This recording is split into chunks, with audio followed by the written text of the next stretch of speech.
Magandang araw po mga binibini at Ginoo. Purihin si Jesus at si Maria.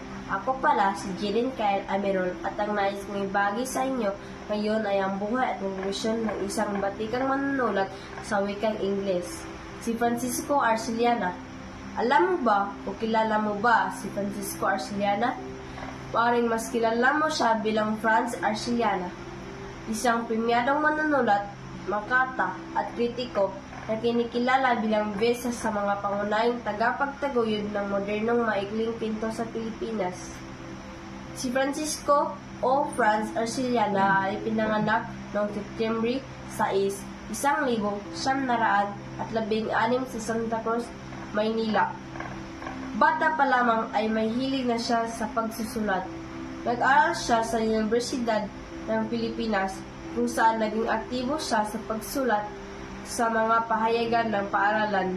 Naging kilala si Arceliana dahil sa kanyang kakaibang estilo ng pagsusulat. Gumamit siya ng mga makabagong teknik sa pagsalaysay at paglalarawan na nagbigay ng bagong anyo sa maikling kwento Pilipino sa wikang Ingles. Ilan sa mga tanyag sa maikling kwento ni Arceliana ay ang The Mats, Death in a Factory, Lina, at The Flowers of May.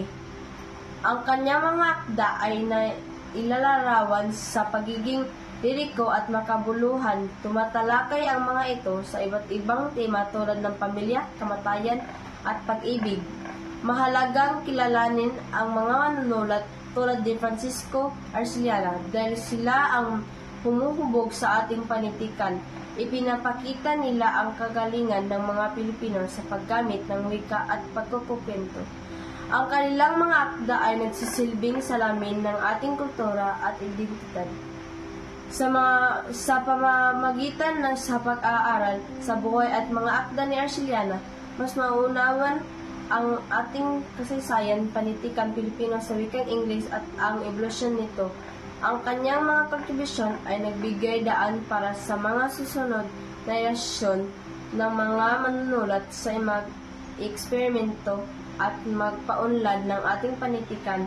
Yun lang, salamat.